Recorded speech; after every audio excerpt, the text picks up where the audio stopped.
Hello friend, स्वागत है आपका हमारे यूजीसी चैनल हिंदी ज्ञान में। तो जैसे कि आप जानते हैं, हम टॉप 10 क्वेश्चंस की सीरीज चला रहे हैं और ये 2020 के सीरीज का 8वीं वीडियो होगी, जिसमें हम 10 टॉप 10 क्वेश्चन देखेंगे। 10 टॉप 10 मतलब इसमें इंपॉर्टेंट नहीं होते, हम सीरीज वाइज ही चलते हैं।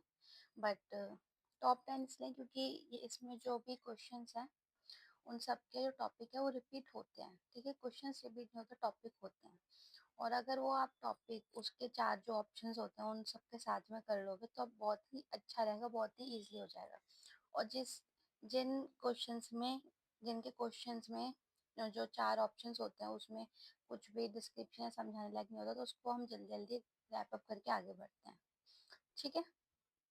आई होप आपको ये वीडियो अच्छी लगेगी। मैं अपने बारे में कुछ बता देती हूँ। मेरा नाम काजल है, मैंने ऑलरेडी जेआरएफ कर रखा है और मैं दिल्ली यूनिवर्सिटी में एनरोल भी हूँ।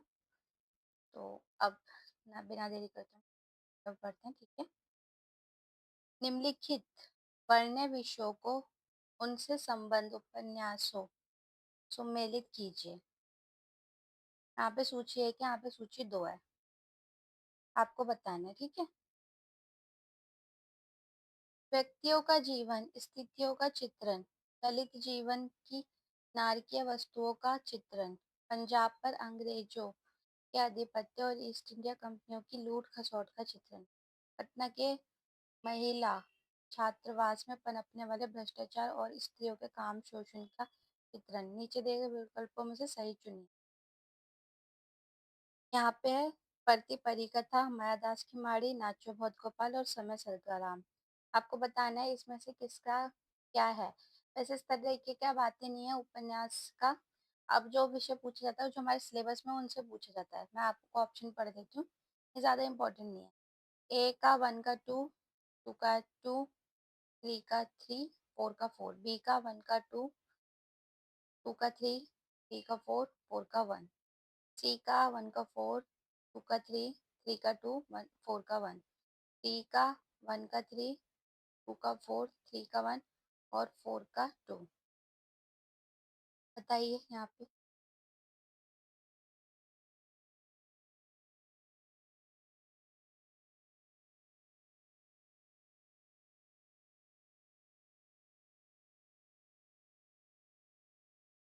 इसका आंसर दीजिए, फिर हम आगे बढ़ते हैं। और अगर आपको आंसर ना भी पता हो तो भी कोई बात नहीं, तब भी आपको अटेम्प्ट करके देखना चाहिए, अटेम्प्ट कर पाते हैं कि नहीं कर पाते हैं।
तो इसका आंसर हो जाएगा सी, 1 का 4, समय संग्राम में उच्च मध्य वर्गीय वृद्ध व्यक्तियों के जीवन स्थिति का चित्रण किया गया। ठीक है। टू का थ्री, दलित जीवन का नारकीय वास्तविकताओं का चित्रण नाचो बहुत गोपाल में करा गया। ठीक है। ठीक है। टू, पंजाब पर ये मायादास की माड़ी से हो जाएगा और प्रति परी का था जो छात्रों का था उससे रिलेटेड। ठीक है। यहाँ पे हम आंसर देख लेते हैं। मध्य वर्गीयों के मैंने आपको बता ही दिया है, इसको बार बार करने की जरूरत नहीं है, बहुत ज्यादा इंपॉर्टेंट नहीं। निम्नलिखित कहानियों को उनके वर्ण्य विषयों के साथ सुमेलित कीजिए। वापसी, तीसरी कसम, माया दर्पण, परमात्मा का कुत्ता। देखो इसमें वापसी मेनली जो इम्पोर्टेंट है वो तीसरी कसम है। ठीक है, क्योंकि अब हमारे सिलेबस से ज्यादातर आती है, तो इन सब में से ज्यादा नहीं आएगा बट इससे जरूर आएगा। नगरीय जीवन की त्रासदी, नारी स्वतंत्रता, आंचलिक तत्व, पारिवारिक उपेक्षा की अप्रासंगिकता। एक का दो, दो का तीन, तीन का तीन, चार का चार। बी में एक का दो, दो का तीन, तीन का चार, तीन का एक और चार का चार। सी में एक का तीन,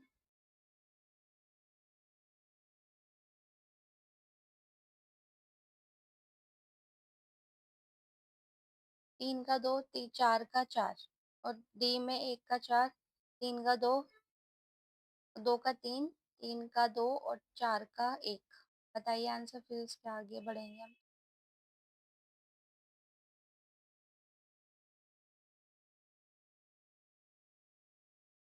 आई होप आपने अभी तक में समझ लिया होगा इसका आंसर, और हम जल्दी जल्दी करेंगे। अभी टाइम थोड़ा दिक्कत आ गई थी। वापसी, पारिवारिक उपेक्षा और अप्रासंगिकता, ये आपको पता ही होगा। ठीक है। तीसरी कसम सबसे इम्पोर्टेंट है, आंचलिक तत्व। ठीक है, जिसमें तीन कसम खाता है। ठीक है। माया दर्पण, नारी स्वतंत्रता, और परमात्मा का कुत्ता, नगरीय जीवन की त्रासदी। ये ज्यादा इंपॉर्टेंट नहीं है इसलिए इसका हम ये सब नहीं देखेंगे। ठीक है, अब एक बार पढ़ देती हूँ बट इसको ज्यादा इंपॉर्टेंट नहीं लेना। वापसी, पारिवारिक उपेक्षा और व्यक्ति की अप्रासंगिकता का चित्रण है। तीसरी कसम, मारे गए गुलफाम, आंचलिक जीवन का ग्रामीण परिवेश का चित्रण है। माया दर्पण नारी स्वतंत्र है और स्त्री चेतना का चित्रण है। परमात्मा का कुत्ता नगरीय जीवन की त्रासदी और विडंबनाओं का चित्रण है। यहाँ वापसी, उषा प्रेमवदा की, तीसरी कसम, मारे गए गुलफाम, फणीश्वर नाथ रेणु की। ये ज्यादातर क्वेश्चन में आता है। वापसी किसकी है? उषा प्रेमवदा की है। ठीक है। और तीसरी कसम, मारे गए गुलफाम, रेणु जी की है। ठीक है, ये ज्यादातर आता है। माया दर्पण निर्मल वर्मा की तथा परमात्मा का कुत्ता मोहन राकेश की प्रसिद्ध कहानियां हैं। नेक्स्ट क्वेश्चन की तरफ बढ़ते हैं। सूची एक को सूची दो से मिलाना है। अलमा कबूतरी, छिन्मस्ता, सूखते चिनार, सूखते चिनार, पारिजात, मैत्रेय पुष्पा, मधु। ये कीर्तियां और ये लेखिकाएं हैं, इनको मिलाना है। ठीक है।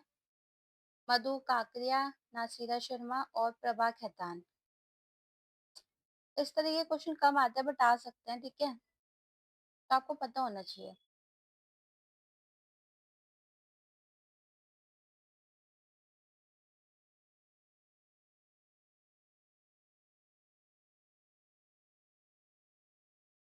देखिए, अलमा कबूतरी मैत्रेय पुष्पक है, छिन्मस्ता प्रभा खेतान, सूखते चिनार मधु काकरिया और पारिजात नासिरा शर्मा। आगे भी रखा हुआ है, अलमा कबूतरी कबूतरा मैत्रेय पुष्पा का, छिन्मस्तता प्रभा खेतान का, सूखते चिनार मधु कांकिया का और पारिजात नासिरा शर्मा का। नेक्स्ट की तरफ बढ़ते हैं। अंधा युग के निम्नलिखित पात्रों की प्रमुख चारित्रिक विशेषताओं के साथ सुमेलित कीजिए। युयुत्सु, अश्वत्थामा, संजय, विदुर। पाश्विक, प्रतिहिंसक, संशयग्रस्त, सत्याग्रही, कर्मलोक से बहिष्कृत, तटस्थ। आपको इतना पता होना चाहिए कि इसमें तटस्थ कौन था। ठीक है, सत्याग्रही कौन था, पाश्विक प्रतिहिंसक कौन था और संशयग्रस्त कौन था। ठीक है। और यहाँ पे आपको मिलाना है, जैसे मैंने आपको बताया था ए के हिसाब से ए का 2 हो जाएगा, सेकंड का 1 हो जाएगा, 3 का 4 हो जाएगा और डी का 3 हो जाएगा। आपको इसमें अगर एक भी पता होगा तो आप बता सकते हैं आंसर, ठीक है। ऑप्शन देख लीजिए फिर आंसर की तरफ बढ़ते हैं।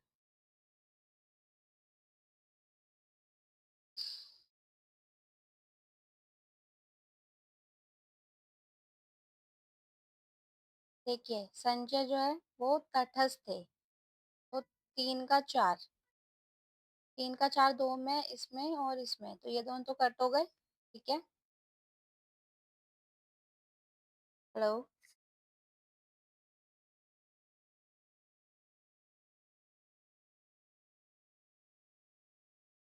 ये दोनों कट हो गए। फिर हम उसके बाद देखेंगे विदुर। विदुर थे संशयग्रस्त, तो 4 का 2 एक ही में, सी में, तो यही हमारा आंसर हो जाएगा, ये भी कट हो जाएगा। आगे इसका आंसर देख लेते हैं। युयुत्सु सत्याग्रह स्वभाव के पात्र हैं। अश्वत्थामा पाशविक और अत्यंत हिंसक प्रवृत्ति की का प्रतीक है। ये अश्वत्थामा का भी आपको पता होना चाहिए क्योंकि इनके नाम से एक चैप्टर भी है। अश्वत्थामा का अर्थ सत्य है, और युयुत्सु का भी पता होना चाहिए, ठीक है। संजय कर्मलोक से अलग रहकर तटस्थ, याद रखना है आपको, ठीक है। और विदुर संशयग्रस्त और आत्ममंथन से ग्रस्त चरित्र है। नेक्स्ट क्वेश्चन की तरफ बढ़ते हैं। निम्नलिखित कृतियों को उनके प्रकाशन वर्ष के आधार पर सम्मिलित कीजिए। लोकायतन, आंसू, भारत भारती, रेखा चित्र। देखो आंसू और भारत भारती आपको पता होना चाहिए, बहुत इंपॉर्टेंट है, और हमारे सिलेबस में भी। भारत भारती नहीं है बट आंसू है शायद, ठीक है। आंसू का तो आपको पता ही पता होना चाहिए।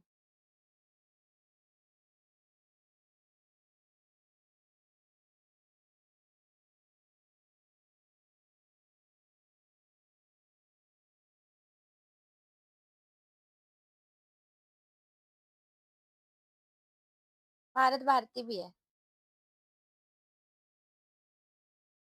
लोकायतन 1964, आंसू 1925, भारत भारती 1912, रेखा चित्र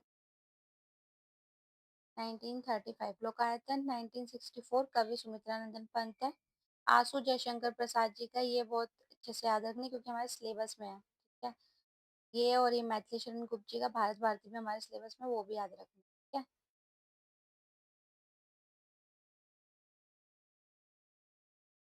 चित्ररेखा प्रकाशन वर्ष 1935, कवि राम कुमार वर्मा है। नेक्स्ट क्वेश्चन की तरफ बढ़ते हैं। निम्नलिखित भाषाओं को विकास के उनके क्रम में व्यवस्थित कीजिए। सौरसैनी, पहली प्राकृत, वर्तमान हिंदी, पूर्वी हिंदी। देखो इसमें आपको सबसे पहला बताना और सबसे लास्ट बताना है। सबसे लास्ट भी अगर पता हो तो आप एक अंदाजा लगा सकते हैं। ए हो जाएगा 1 2 3 4, बी हो जाएगा 2 1 3 4 3, और सी हो जाएगा 3 1 2 3, डी हो जाएगा 3 1 4 2। आपको इसका वो भी बता दूंगा ट्रिक ये किस तरीके से हो जाएंगे, बट अब इतने इजी क्वेश्चंस आते नहीं है, बट कभी कभी आ भी सकते हैं। ऐसा नहीं है कि बिल्कुल ही नहीं आते, ठीक है।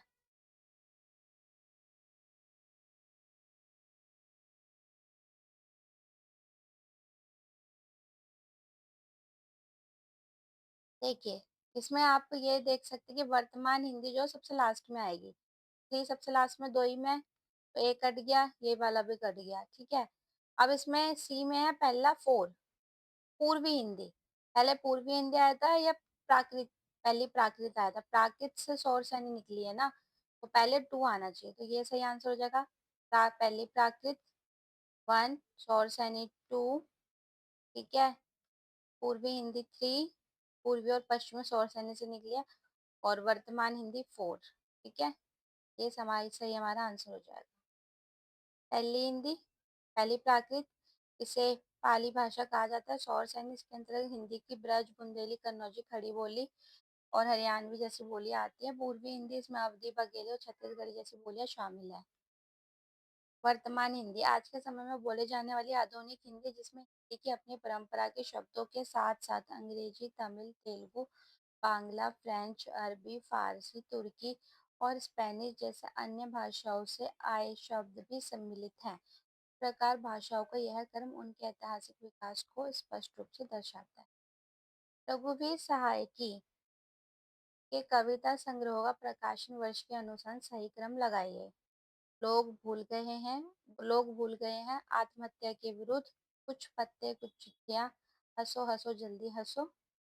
इनकी सबसे पहले जो इन्होंने रचना करी है वो लगानी है, फिर सबसे लास्ट वाली लगानी है। ए में 1324, बी में 1432, सी में 42413, डी में 3124। बताइए इसका आंसर।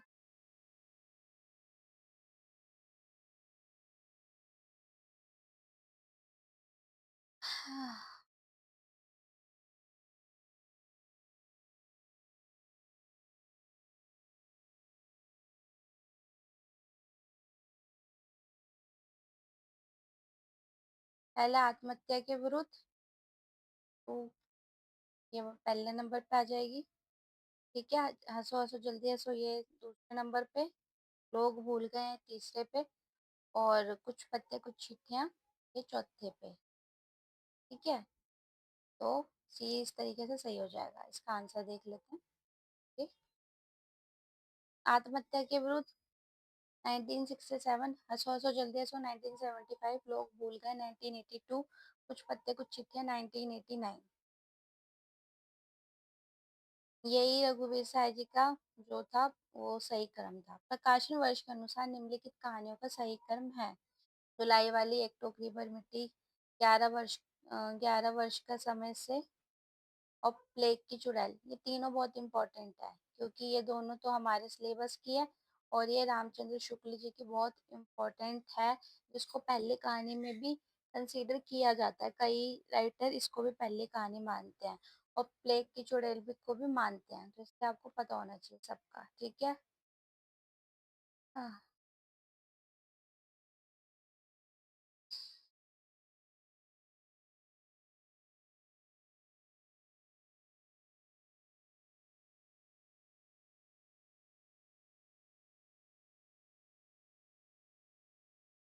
देखिए प्रकाशन वर्ष के अनुसार जो तीसरी, एक टोकरी भर मिट्टी, ठीक है, ये सबसे पहले आना चाहिए, और ये एक ही में पहले है, बी में। एक टोकरी भर मिट्टी पहले में, दूसरे में प्लेग की चुड़ैल, तीसरे में 11 वर्ष का समय, और धुलाई वाली तो 1907 की है।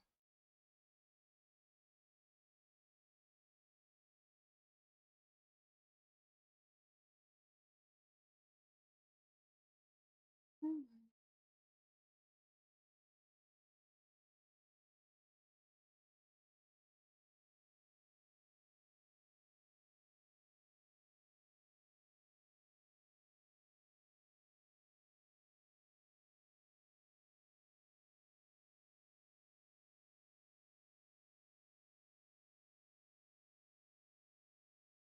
1907 की। आई थिंक थोड़ा सा गड़बड़ हो गया है, धुलाई वाली है वो 1907 की है। ठीक है,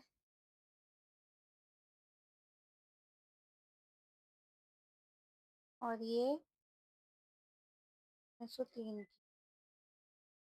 थोड़ा सा मिस्टेकन था, इसको ठीक कर लेना। ठीक है, प्लेग की चुड़ैल 1902, धुलाई वाली 1907 की, जो सबसे लास्ट में है, देखो यहाँ पे एक सबसे लास्ट में धुलाई वाली। ठीक है, और 11 वर्ष का समय 1903। ये बहुत ज्यादा इंपॉर्टेंट है क्योंकि ये रामचंद्र शुक्ल। ठीक है, प्रकाशन वर्ष की दृष्टि से निम्नलिखित कविता संग्रहों का सही अनुक्रम है। परिमल, लहर, गाम्य और दीपशिखा। दो तीन, 3 2, ए के हिसाब से हो जाएगा 2 3 4 1, बी के हिसाब से हो जाएगा 1 2 3 4, सी के हिसाब से हो जाएगा 3 1 2 4, और डी के हिसाब से हो जाएगा 2 4 1 3। बताइए आंसर, फिर इसके लिए आगे बढ़ते हैं।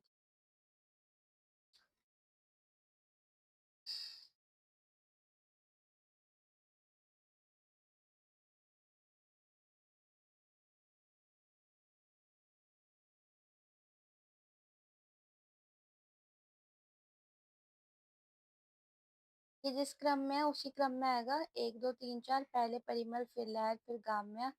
बी आंसर इसका सही हो जाएगा। आंसर देख लेते हैं। परिमल का जो प्रकाशन वर्ष है, सूर्यकांत त्रिपाठी जी की, निराला जी की है, 1930। ये इंपॉर्टेंट है, याद रखिएगा। लहर प्रसाद जी की है, 1935 ये भी इम्पोर्टेंट है, ग्राम में पंत जी की है। 1940 दीपशिखा महादेवी वर्मा जी की है। 1942 ये सारी इम्पोर्टेंट है, सारी याद रखना। आज का हमारा लास्ट क्वेश्चन है, निम्नलिखित पाश्चात्य आचार्य का जन्म वर्ष के आधार पर सही अनुक्रम है। ये आजकल बहुत क्वेश्चन आने लग गए हैं, ठीक है। पाश्चात्य आचार्यों का पूछ लेंगे, यहाँ के आचार्यों का पूछ लेंगे, आपको बताना होता है। रोला Barthes, Ferdinand de Saussure, Samuel Taylor Coleridge, I A Richards. आपको बताना है किसका सही है क्रम। A 2314, B 3241, C 4312, D 1234। आपको अगर सबसे लास्ट वाला भी पता होगा, सबसे पहला वाला भी पता होगा तो भी आप लगा सकते हैं, अगर सारे लाइन से ना पता हो तब भी।